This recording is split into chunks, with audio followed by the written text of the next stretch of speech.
Hey, hockey fans, welcome to the 7-Eleven Overtime Podcast. I'm your host, Gino Reda. I've spent over 4 decades working in the game, fortunate enough to meet some of the legends of the game, saw them come into the league, watched them shine in the game, and now they've moved on to life after the game. The 7-Eleven Overtime Podcast gives us a chance to catch up, tell some great stories, relive some great memories, and hear what they're up to today. Pretty excited about today's NHL legend, as I am every week. This gentleman is a 10-time Stanley Cup champion, 8 times as a player, twice as a general manager, a Conn Smyth winner in 1969, a member of the legendary 1972 Team Canada for the Summit Series between Canada and Russia, a Hockey Hall of Famer. Ladies and gentlemen, Serge Savard. Serge, it is so great to be catching up with you again today, my friend. How are you? Very good. The pleasure is for me. Last time I saw you, it's in PEI, I think. Yeah, we chatted in PEI, spent a lot of time in PEI, and we also, sadly, we were chatting at Guy Lafleur's funeral on the steps of the chapel. Sure, that's the last time. And that was been a year last week. Yeah, it was a difficult time, my friend, because I know how important Guy was in your life, how important he was in the hockey community, and you and I spoke on the stairs that day as you were going into Guy's funeral, and you talked about the fact that you compared the impact he made on the game to the impact that legends like Gretzky and Bobby Orr made. Can you share that with our audience?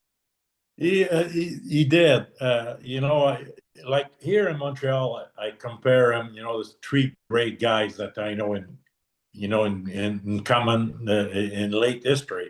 I like Béliveau and Henri Richard. Before Richard, I didn't see any play, yeah. but Guy. He's at the same level in those guys, but he dominated in points, and the other 2 did not.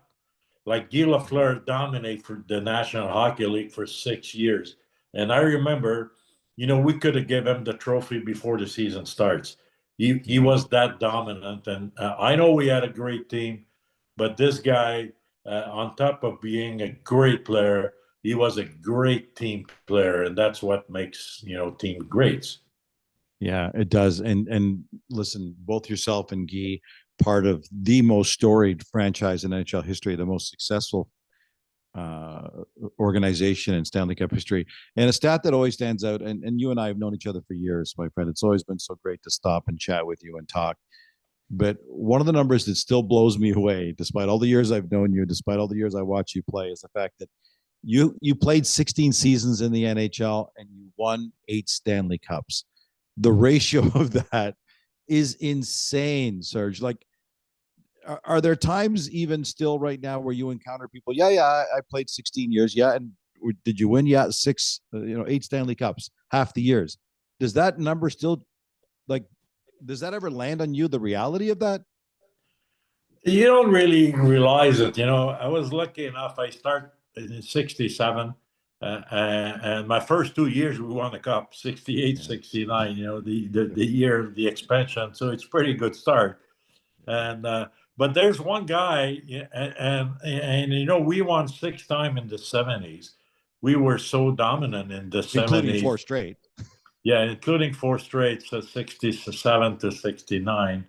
But, it's I was lucky. I ended up with a great team, and in today's salary cap, I don't think you could form a team like that anymore. And as soon as you just look at our lineup in the 70s, and the salary cap would destroy those teams. That team.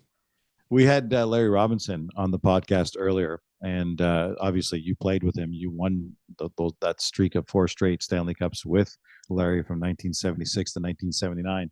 And it was interesting to get his perspective because he's the kid coming in. And he was talking. I asked him, I said, what was that like walking into the dressing room? And he goes, are you kidding me? I look around and there's Serge Savard and Guy Lapointe. And he says, I couldn't believe myself. What was that like for you when you saw this big, lanky kid, 20 years old, 6'4", 200 pounds, barely soaking wet? What were your first impressions of him? What was it like? Actually, it was the greatest thing ever happened to me because, as you know, I broke my leg in 1970 and I broke it pretty again badly the following year. And having Larry Robinson on the team, it was a breath of fresh air for me because I changed I changed my style a little bit. I changed my style a little bit. I became a more defensive defenseman because I didn't have to. Mhm. You had this guy. You had Robinson and Lapointe on the power play, so I didn't have a very good shot. I did not want to play on the power play. I love kill penalties, and for me, I played with Larry Robinson most of his career when I was with him, and I kept telling him, "Don't worry, I'll be behind. Don't worry." So he's the guy that took the chances, not me. Here's a story that he told me, and I did not know this, Serge. I grew up watching you guys play, so I knew most of these stories, but this is a story I did not know. He got drafted by the Habs 20th overall. That was the Guy Lafleur draft. You knew that.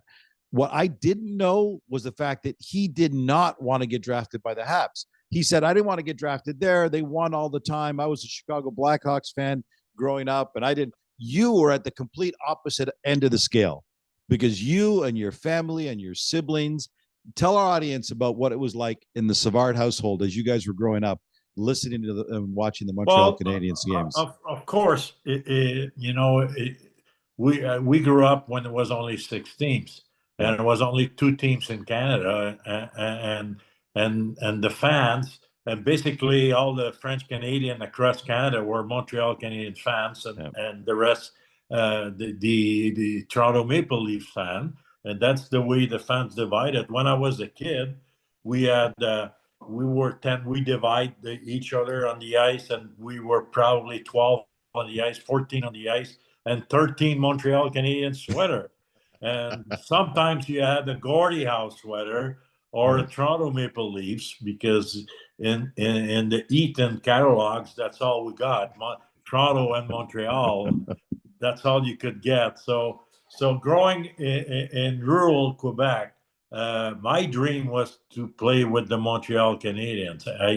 I never thought for 1 second to play for somebody else, and that was crazy. But after the expansion, and people were thinking differently. But for me, that my dream came true. I moved in Montreal at 15. The Montreal Canadiens kept me in Montreal. I played junior B the first year, then junior A, and then the junior Canadian for 3 years.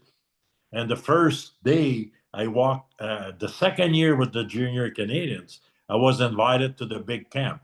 Was no draft in those days, Yep. Yep. and nobody plays pro before he finishes junior, except maybe Bobby Orr came 1 year sooner. Yep. So I walk in that dressing room, and the first guy I meet is Jean Béliveau. Could you imagine? I'm 17 years old. Yeah. And Jean Béliveau shook hands with me. He says, "Welcome and good luck at the camp." Geez, I couldn't talk. I couldn't. But that guy, practicing with them, I was on the same team. They divided the training camp in 4 teams. It was like a tournament, and it was something, and it was like going to heaven. So contrary to but his brother got drafted by Chicago. He did, yeah. They made up for it. It's amazing. It's amazing you mentioned Jean Béliveau, because Jean Béliveau was my hero as a young boy. Because of him, 4 was my favorite number. Red was my favorite color. And I remember a story about you talking about when you first met him. I remember when I first met him, I had been in broadcasting for years, and I didn't meet him until after his playing days.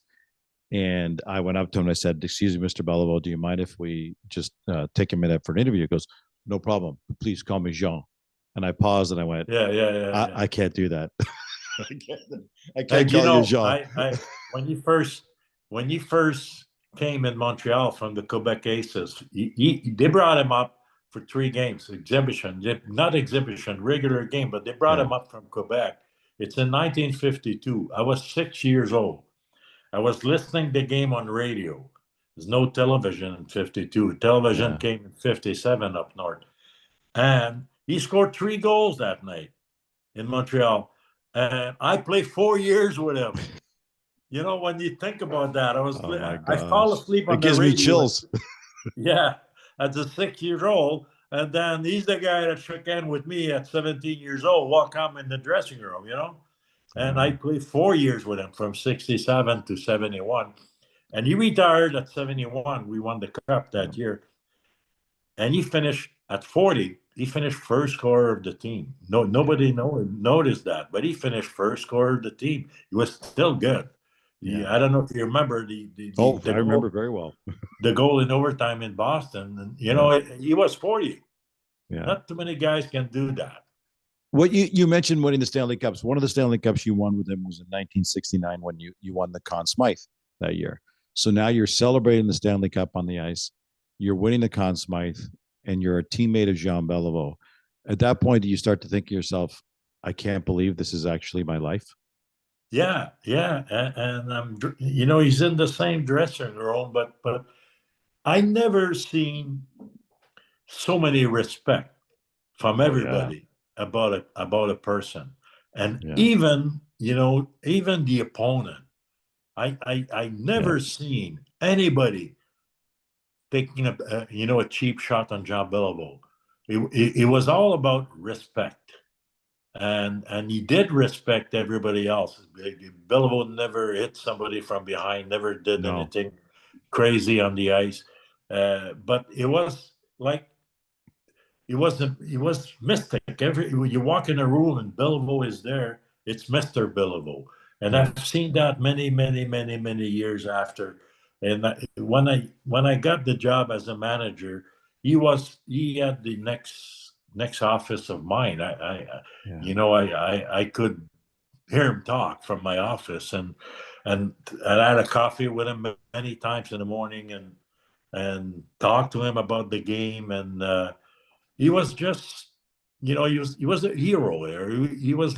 I don't know anybody that didn't like Béliveau.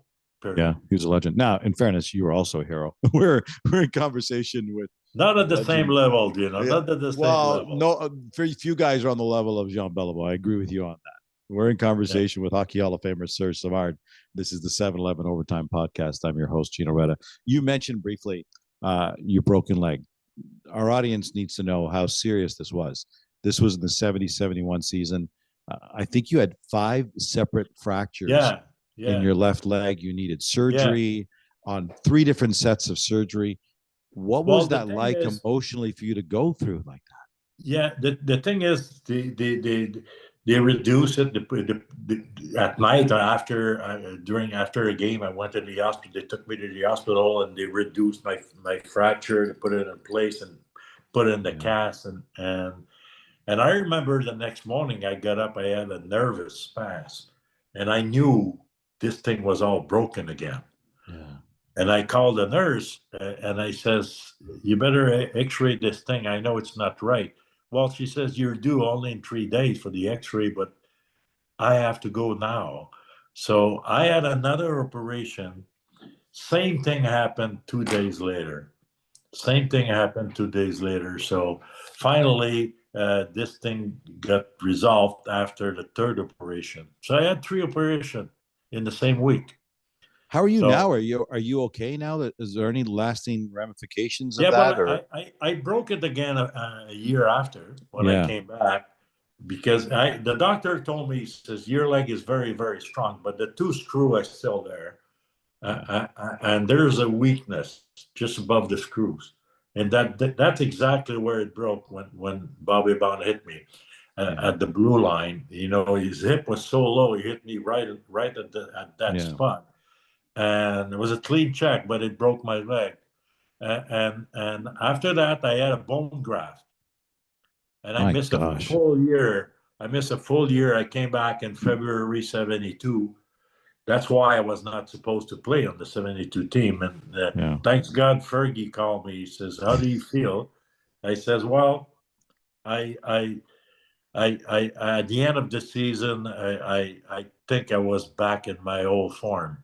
Bobby said, "Just come to the training camp." And I found out later that John, when he accepted the job, he told Harry Sinden, "I get to pick 2 players."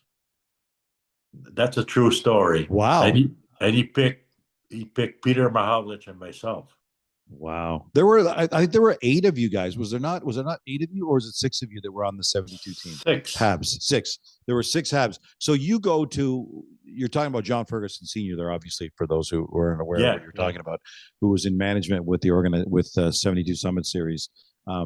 You went there as the second youngest player for Team Canada in 72. You went from the man in the Montreal Canadiens dressing room, the Conn Smyth winner, to one of the kids on the 72 team. What was that like when you were walking around?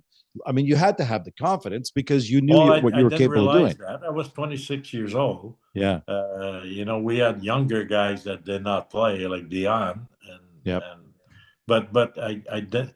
I realizing it now 50 years later, because we're about 10 or 11 that can travel, very well, and a lot of guys are not feeling well, and we lost 10 of them. Last year we lost Roger Bear, Antonio Esposito, but we just passed. We had the festivities of the 50 years of our anniversary for Team Canada 72, and it's one of the greatest moments of my career. I've been in a lot of Stanley Cup, but this moment is something special, and I was so proud when we came back. And we were 6 from the Montreal Canadiens. Yeah. We were all dressed the last game, and 4 of us were on the ice for the one and goal. And I remember when we came back, the first game in Montreal, Scotty put the 6 of us on the first shift. That's we awesome. had about a 5 minutes ovation, and I'm still shaking. It was something special, something that will never happen again. And wherever I go, when the crowd is over 60 years old, people tells me I was in my classroom and the prof brought the television in the classroom. Everybody knows where they were, and that's my story, Serge. That's exactly my story. Yeah, we were. I think Canada was something like 22 million. I forget, but it was like 18 million. Everybody. Yeah, was about like 80% was watching, only counting the babies, so everybody watched that series.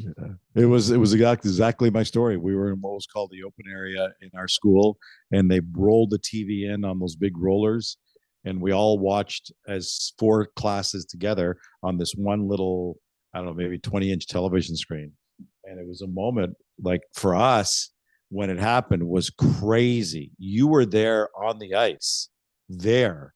What was that actual moment like? Well, we didn't. I don't think I realized at that time. You had Brezhnev in the 4th row behind the net.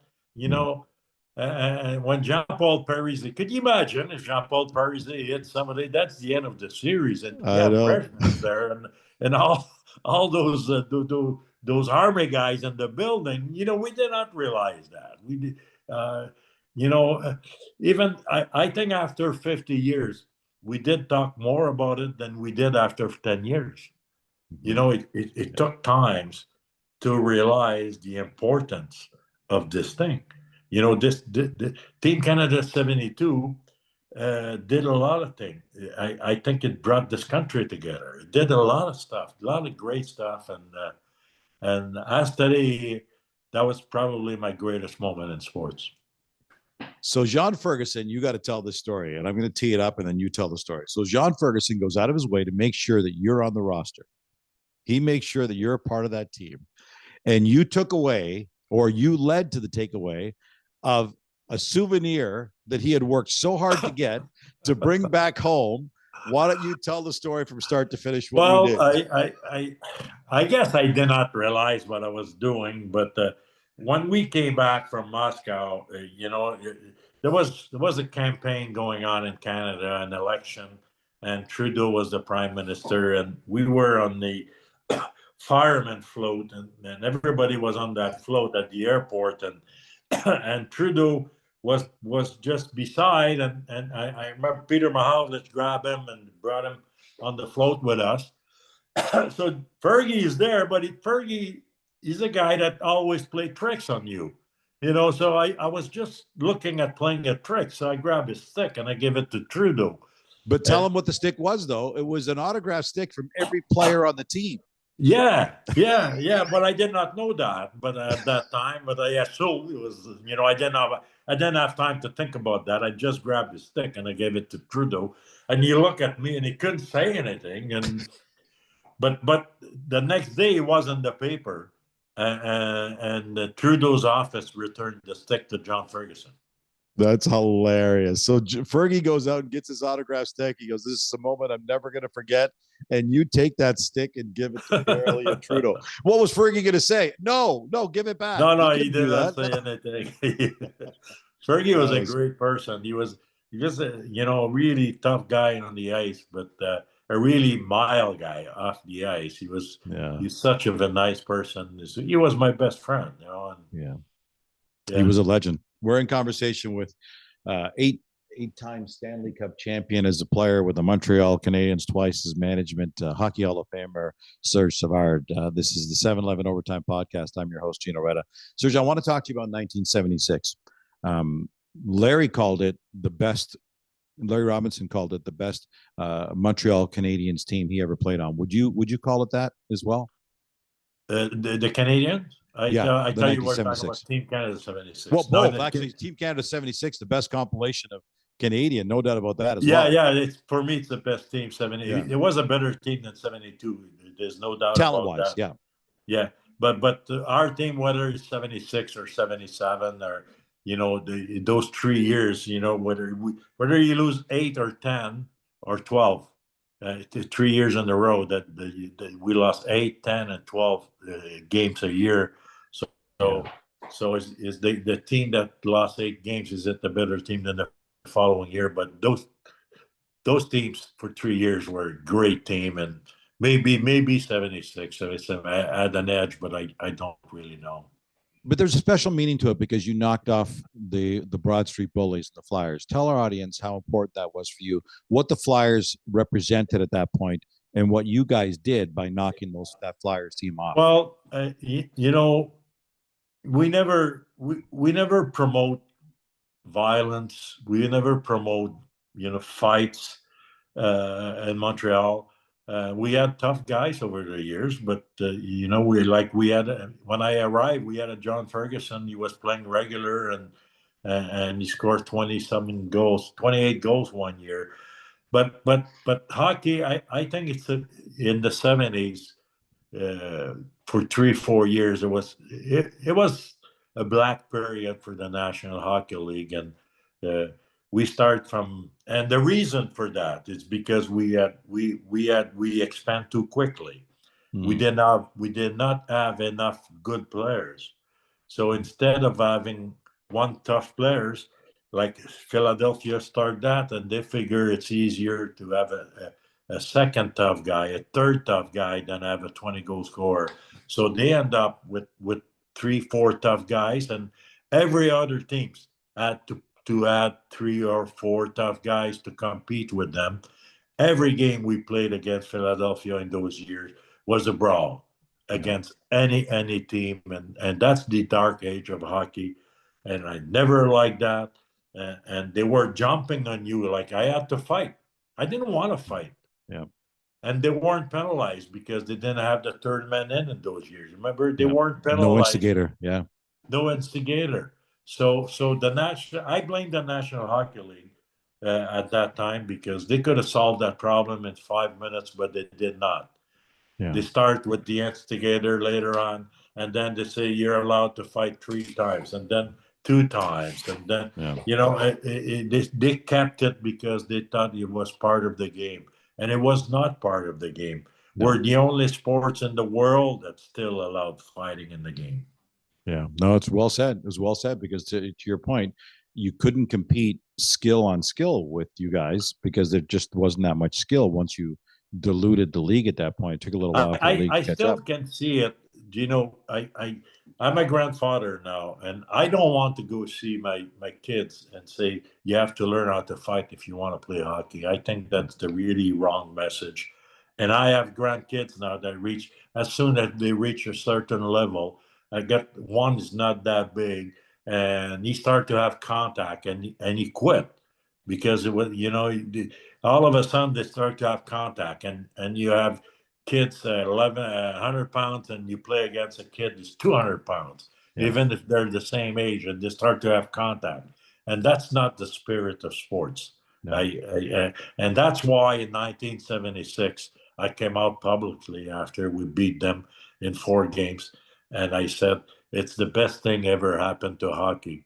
And the Montreal Canadiens, we were not only a good team, we were a bigger team than the Flyers. You guys did it. And you know what you should do, Serge, is take the video of the old Savardian SPIN-A-RAMA and show that to your grandkids and say, look, that's what Grandpa used to play, not just a fighter. But it's funny because for a long time, I mean, we all remember Danny Gallivan's call of the Savardian SPIN-A-RAMA, but people thought it was Denny Savard, but it was actually you that started the move. For our audience, well, explain to our audience what the move was and where that name came from.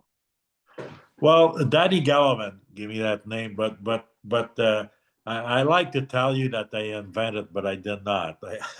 I one of my idol was doing it is Doug Harvey at that time, and my idol when I was younger was Béliveau, and then I played both positions. Then when I came in Montreal, the Canadians says you're too big to play forwards. They put me on defense, and I started to really like Harvey, which was the best defenseman in the league, and he was doing that. And I don't know if I did it because of him. It was something like it was natural to me to do that. Yeah. And I was playing on the right side. I was turning on the left side all the time. And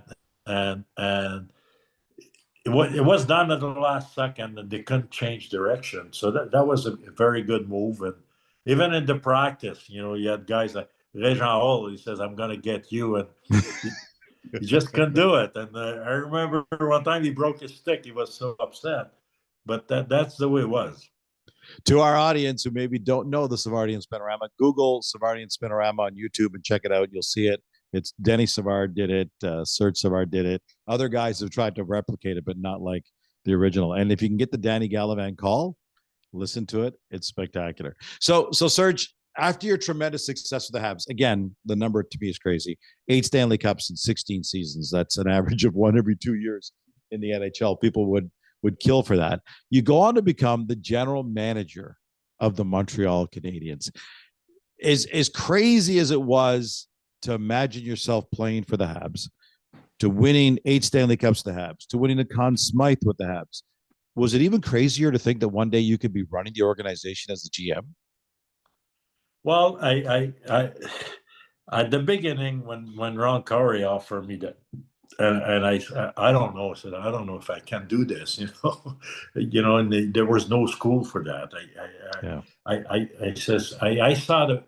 I saw this job so big, so I says, well, I don't know. And then when I accept to do that, the hockey player was the manager all the time. Mm-hmm.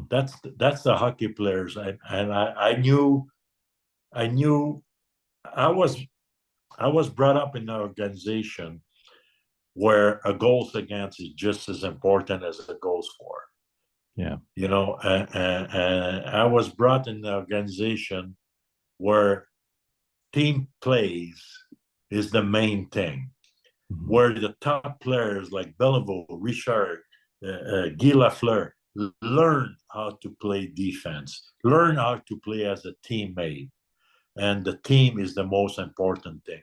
And that's why I won as a manager. I convinced my players. I cancel all the personal bonuses as a manager. I don't think you can do that now.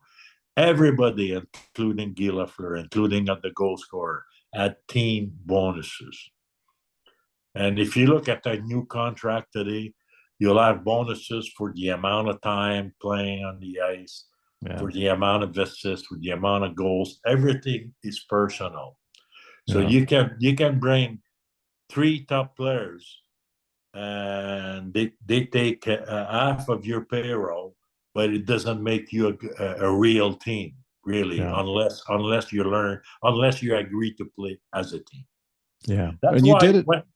when we Sorry. won in '86 and '93, and people still say I was lucky.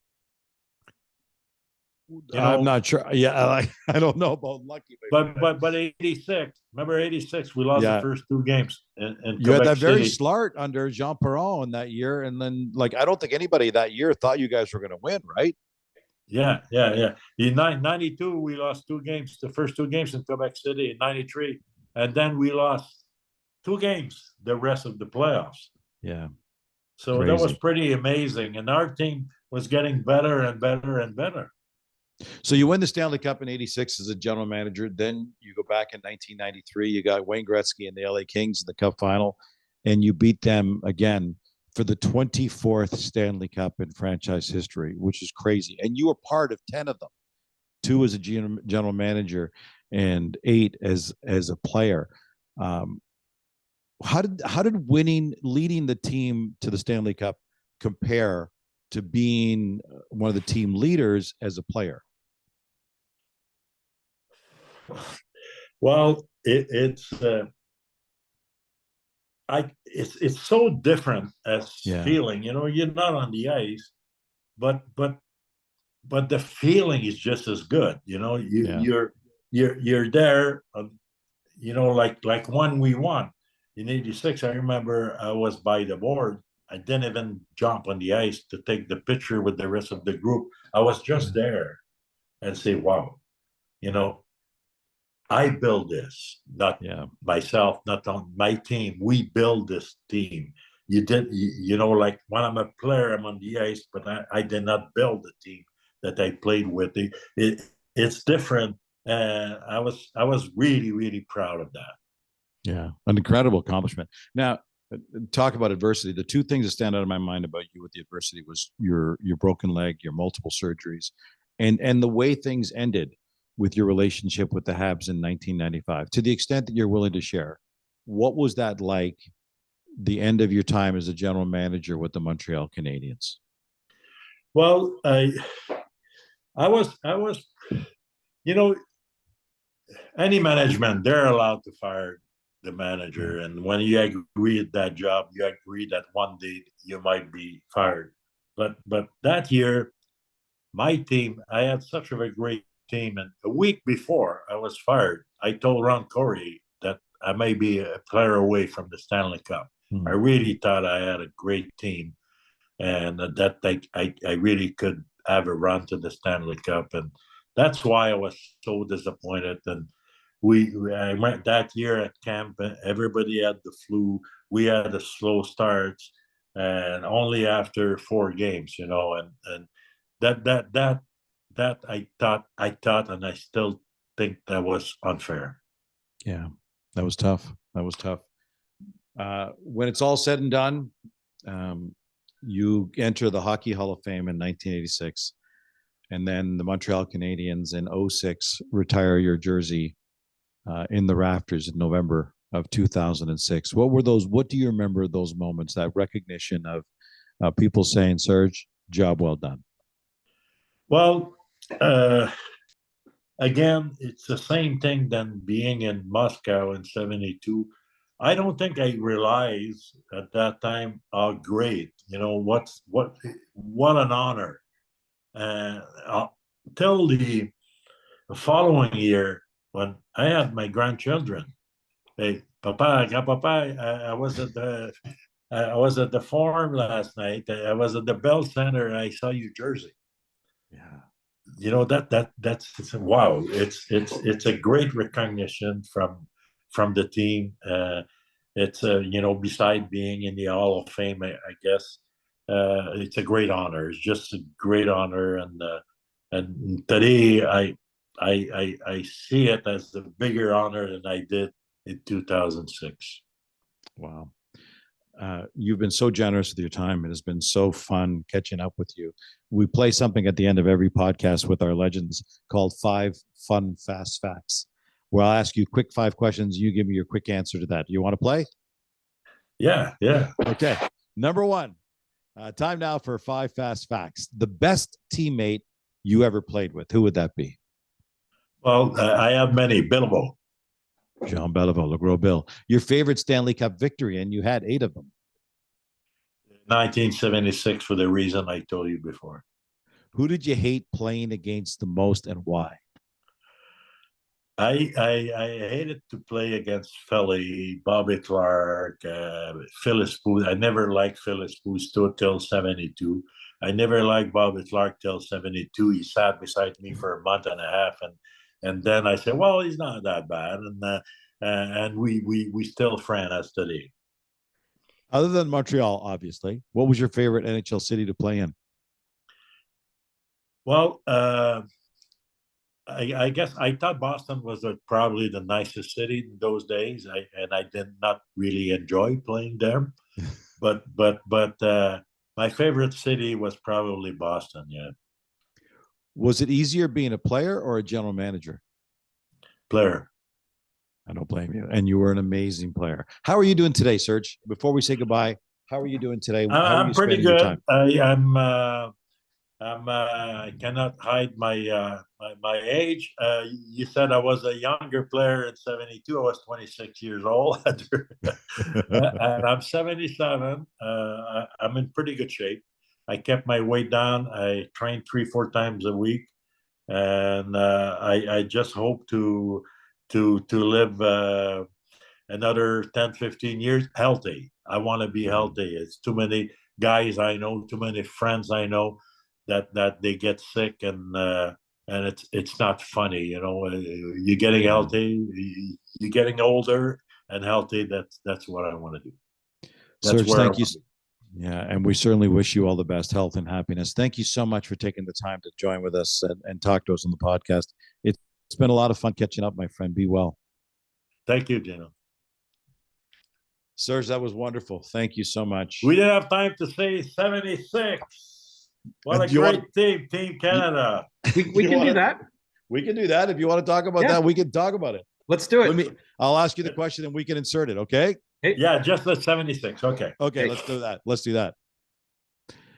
Serge, when you look back on your career, you played for a lot of great organizations, 8 Stanley Cups as a player with the Habs, 2 more as a general manager with the Montreal Canadiens, but you're also part of not only 72 Summit Series for Team Canada, but the 1976 team. Talk to me about your experiences with the Canada Cup in 1976. Well, there's no doubt in my mind that 1976 was the best team, for me, the best team ever formed. And we had great players in those days, like Guy Lafleur and Gilbert Perreault and Marcel Dion. All those guys were not ready in 72. And those guys were superstars. If you had Larry Robinson, Dennis Potvin, and we had Bobby All that could not play in 72, and he was on our team in 76, and unbelievable team, and we're getting close to the 50th anniversary, and we'll hear more in a few more years. Awesome. Perfect. Thanks, Serge. That was wonderful. Thank you very much. 8-time Stanley Cup champion as a player, 2 more as a general manager, Hockey Hall of Famer, a member of the 1972 and 76 Team Canada rosters. Hockey Hall of Fame legend, Serge Savard. The Overtime Podcast is proudly presented by 7-Eleven. Before leaving the rink, order your favorite Slurpee, fresh 100% premium Arabica coffee, hot from the oven, pizza and wings, a pint of ice cream, or even a carton of milk, eggs, and a loaf of bread with the 7 Now app. And Team 7-Eleven will have your order ready for pickup 24/7. Hey, if you missed any parts of the show, don't worry. Visit our website at overtimepodcast.ca, where you can both listen and subscribe to future shows. 7-Eleven's Overtime Podcast can be found on the iHeartRadio app, Spotify, iTunes Podcasts, or any of your favorite podcast platforms. Until next week, I'm Gino Reda saying so long, hockey fans, and thanks for joining us on the 7-Eleven Overtime Podcast.